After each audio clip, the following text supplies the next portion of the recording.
I'm Ben Stykuc, and today for Asian Movie Pulse I'm going to take a look at the upcoming Eureka Entertainment release of Kung Fu Cult Master, a 1993 Jet Li starring action movie directed by the always entertaining Wong Jing. Before I really sort of start going through the film itself, it's really important to put into context what Wong Jing was in sort of the era of 80s, 90s cinema. Wong Jing really could be described as being the closest to representing Hong Kong cinema as a director, and in terms of what Hong Kong cinema was about in its audience. You have your Ringo Lams, your John Woos, your Choi Harks, the sort of really sort of high-level directors that really became names in Europe and America, etc. around about that time, of the new wave started to get that sort of push in the early 90s, and people started to discover what Hong Kong cinema was about. Wong Jing less so. Could be a very good director when he focused his mind on it. If you've seen The Last Blood, God of Gamblers, etc., there is a good director there, but he very much represented the commercial instincts of Hong Kong cinema and would often be undertaking numerous projects at the same time. So a lot of his work could be slightly unpolished and have an unfinished kind of look, because he'd be swiftly moving on to the next project or not fully focused on what he was doing. And it's important to really understand that context first of all before we really go into Kung Fu Cult Master, because Kung Fu Cult Master really could be seen to be the epitome of what a Wong Jing movie is about in terms of how it's created and its end product. Kung Fu Cult Master itself is an adaptation of Louis Cha's The Heaven Sword and Dragon Saber, one of those sort of epic sort of wuxia fiction stories that he was renowned for, and it's distilled really into about 100 minutes. Trying to explain the plot of this movie would probably take the length of this review, so I'm just going to really give a very brief synopsis to explain what happens, because once you start watching it, it's very evident that there's a lot of shorthand going into this movie. But Jet Li is our hero, naturally, and he plays Chang Ma-gai, sort of the sort of younger sort of martial brother of his clan, and who witnesses his parents, played by Charlotte Changman and Francis Ng, slain by a couple of rivals, and loses his ability to have martial arts after he's struck by one of their blows. As the young child grows up into becoming our sort of Jet Li character, he's been told by his mother not to trust women, and so because they are more dangerous than men, and he is looked after by his martial uncle, played here by Sammo Hung, the absolute legend of Hong Kong cinema, and his older brother, Colin Chow. So for the first sort of 20 minutes, kind of really got not much really sort of happening apart from this introductory sequence, and Jet Li's character has no martial abilities, so he's picked on, bullied by his supposed peers and colleagues and friends, until a moment arrives when we see Gigi Lai playing Chao Chi-yu sort of turns up at their martial premises and to collect a sword that has been sort of struck on the side and left there after an argument between Sammo Hung's character and her her master, the abbotess. There's a little bit of an attraction going on there, it seems, on the surface, until it realises this is all a ruse designed by both Gigi Lai's character and Colin Chu's to humiliate Jet Li's. The result then is Jet Li's character flees, as it's revealed that, unsurprisingly, given it's played by Colin Chu, that his character is not a particularly nice disciple, and this whole setup was sort of designed to humiliate Jet Li's character here. And so he's Chen Mao Gai, along with Ching Mayu, who has made a appearance here to sort of rescue him initially as Su Chu. They escape, but are forced off a cliff and run into another martial arts master. And in true wuxia fiction, is a former enemy of Sammo Hung's, who's been wrapped in chains around a boulder and then comes sort of careering on in. But he teaches inadvertently Chang Magagai's martial arts, so he learns this new all-powerful stance almost by accident, but once he's learned it, escapes and agrees to come back to rescue this martial master, but never does. Just that's it, you don't see him again for the rest of the movie. And these two leads then sort of go, and he's sort of thinking about how he's going to take his revenge on all these people that have resulted in the death of his parents and humiliated him, etc. Never really gets that far, because there is, as in most wuxia fiction, some sort of battle for martial supremacy going on, and you've got ostensibly the bad guys are this evil cult, sort of Ming cult on that bit on here, and who, with a blood-sucking vampire-style henchman played by, curiously, Richard Ng in this. He is literally the Bat King, who sort of sucks blood and stuff on Nether. Never the enemy is only of himself and animals, so he's like a good vampire, etc. They're on the side of ostensibly evil for the first sort of half of the movie, or set up as the evil sort of enemy here. But then you've got the abbotess, you've got the Shaolin, the Wudang, all the other clans all sort of clashing and trying to gain this sort of supremacy. And we see here Jet Li and Jing Miao's characters kind of becoming inadvertently involved, almost by accident in some respects, in trying to rescue the situation. The plot from here on in gets a bit convoluted, and it is really a case of trying to keep up with who is who out of all the clans and what is actually who's betraying who, and etc. Very, very typical wuxia fiction story, but it's distilled into about 100 minutes or so, and when you watch this, it's kind of left on a cliffhanger as well, so there's a lot more story that we never actually get to see, so everything is kind of condensed in shorthand almost. So here's a quick plot point, action sequence, back we go. So it can get a bit confusing as to what is happening, who's supposed to be on whose side. We do get some excellent martial confrontations occur during this as it starts to progress.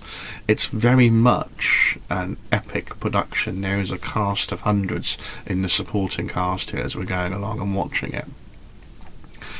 It's interesting though watching it, and then you realise how, whilst Wong Jing could be a good filmmaker when he puts his mind to it, there's very much the cinematic shorthand, sort of shortcuts that we see here evidently demonstrated.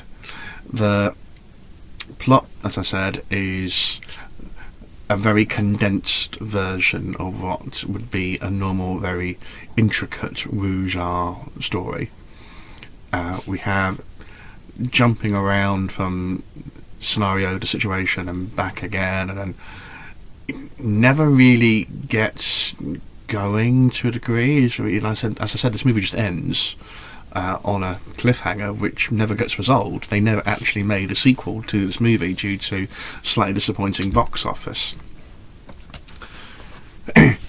What we do get is very much, it's an entertaining movie if you just need to sit back and let it wash over you. If you try thinking too hard about who the characters are, what they represent, then you are just going to have a headache trying to keep up with it. It's impossible.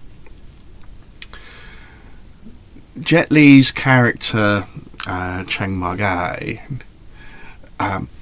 isn't necessarily a nice guy in this one. It's initially he's weak because obviously he's had his powers or ability to learn martial arts destroyed at a young age, and as he develops them, there's this wonderfully odd sequence when he's gained his first set of powers. He's then been trapped in a temple and gain a second set of powers, which apparently only takes 6 hours to do if you're a martial arts master, where it takes a normal person 30 days.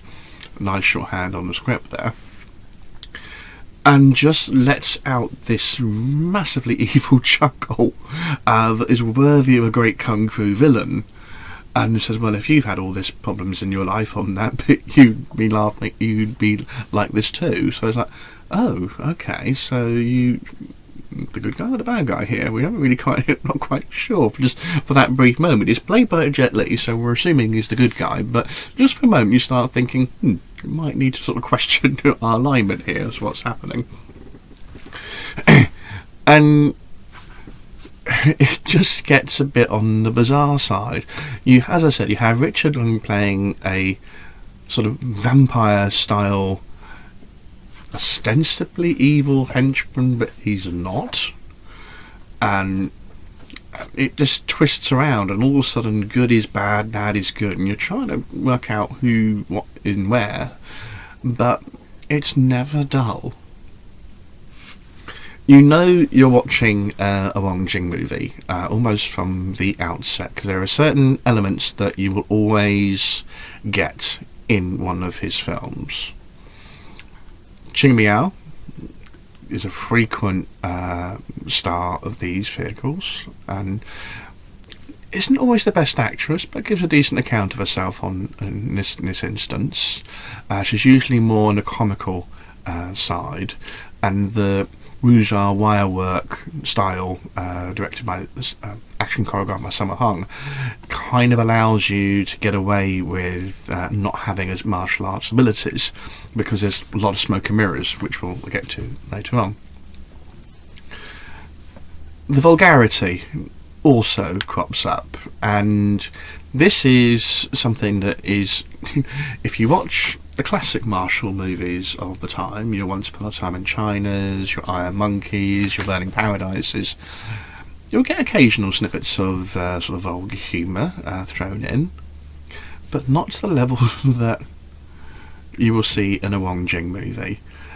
It's very rare that you will see a hero talking about erections and size of penises, etc. But that's what you get here. This is what's being thrown at you. It's something, that level of vulgarity, that plays well to the local audience, but just seems completely, to a Western viewpoint, out of sync with what you're actually watching. It makes no sense, but it plays to the audience, and it is something that you will see quite often in a Wong Jing film, so that's naturally going to be there. The third part is, and it's an unfortunate thing because he's a very good filmmaker when he puts his mind to it, is there's that little sometimes lack of polish in that things can feel a bit half finished. There's a couple of sequences where you can clearly see the wires, which is not what you would normally do. And again, I feel there's something missing. It's like he's just taken his eye off and gone to look at the latest sort of horse racing results elsewhere. He's not fully paying attention, and there's a lack of consistency in how a film is put together. And it's just noticeable. It's a hard thing to explain, but it's something when you see it, it becomes very evident that there's an element missing to what we're trying to see here. In that the ideas are there, it's very creative, but we're missing out on something, which is again is a pity, because this isn't a bad film. It's all over the place tonally, which again is something you come to expect from a Wong Jing movie. But this is in terms of him representing the Hong Kong industry of the time, of the 80s and 90s. And movies could be almost like a 3-act circus. We talk a lot in the West about narrative structure. And you have an opening, you have the middle, you have the end. Things follow a certain format. Whereas within Hong Kong cinema, it tends to come under, right, what reel are we doing now? Right, okay, so we got action here, we need a bit of slapstick comedy here, a bit of vulgarity here, back to the action, bit of drama. It means that it's an uninitiated, you're just going, what am I seeing here? It doesn't make any sense. And if you compare it to something like Choi Hark's visionary Zoo Warriors in the Magic Mountain, it's a world apart. There is a much less consistency to this piece. There's a fluidity that is just, is the reaction you will get sometimes. So if this is your first viewing of a Hong Kong movie, good luck. It's just not one I would recommend that you start with. It's one to experience once you've seen a few more. Now, that's not to say I said this is a bad film. You've got Sammo Hung on choreography duties, so you know you're going to have an element of quality there. And again, it's interesting to watch the differences in the movie, because the first sort of half has a distinctive visual to the choreography. With the wire work being more enhanced, the flying around, it's very rapidly cut, very blurry, very distracting. It's very hard to make out what is going on at times, which is a pity because it is such a big cast. Clearly Wong Jing has a massive budget to play with here, or at least by Hong Kong movie making standards. So to see it kind of, I want to see what's on screen, and you're not really getting that. And it's a blur of action with the wire work, which is something that we'd see in probably less capable hands of other filmmakers, but you probably expect more given the talent behind the camera. I'm not saying the action is bad, it's just it's a bit too blurry, you're trying to keep up. The second half seems a lot more focused, and you get a very good duel with Jet Li against the Shaolin monk, where you can clearly see the wire work in action at its best. You know, the action is focused, there's control, there's more fluidity in the movement, it's less of a blur. And then a final confrontation when Sammo Hung really gets to cut loose, bizarrely showing Jet Li's character how to learn Tai Chi. Just go with the flow here, folks.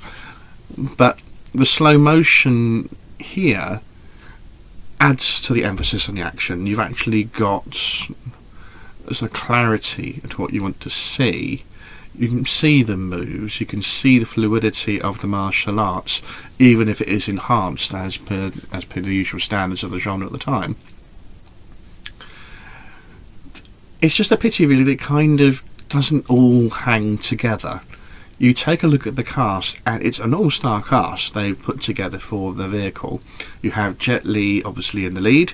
You have Ching Miao playing his sort of love interest.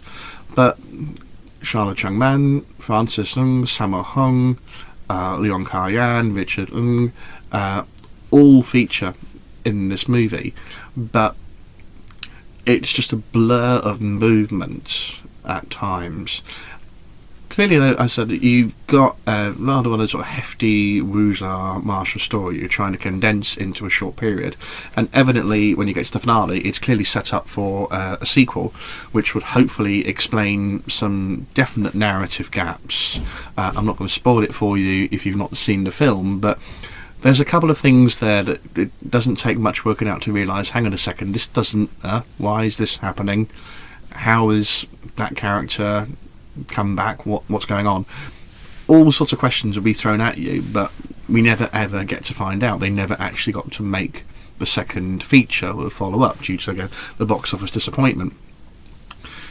What we're left with is, as I said, a very typical Wong Jing movie. It's entertaining. There's some excellent action thrown in there amidst the blur of noise and sound.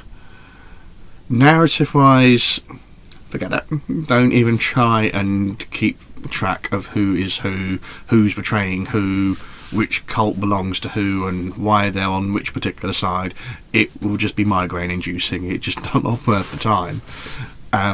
But if you focus on the action itself, it's a good intro point. It's just one of those ones, if you're not familiar with the genre itself and familiar with the style of filmmaking Hong Kong cinema was producing at that time, it will be a bit bewildering in understanding everything that's happening. It's entertaining. It's a Wong Jing movie. There's going to be some really crude humour in it, so be prepared for that. Is it a great film? Not really. Is it a bad film? Impossible really to say. That's the joys of a Wong Jing film. It's they're almost critic-proof in terms of their self-satirising themselves with you've got Richard as a vampire blood-sucking martial arts expouting expert. That pretty much sums it up. But one thing for certain, whilst Wong Jing tended to follow the dollar and was always about the box office returns and making money, he knew what audiences wanted. And so everything is clearly thrown on screen. It may be a mess, but at times it's a glorious mess. So best thing I can say about Kung Fu Cult Master is stick it in, put the Blu-ray on, sit back, disengage the brain, forget about the inconsistencies, forget about any internal logic, and just enjoy the ride, and you won't be disappointed.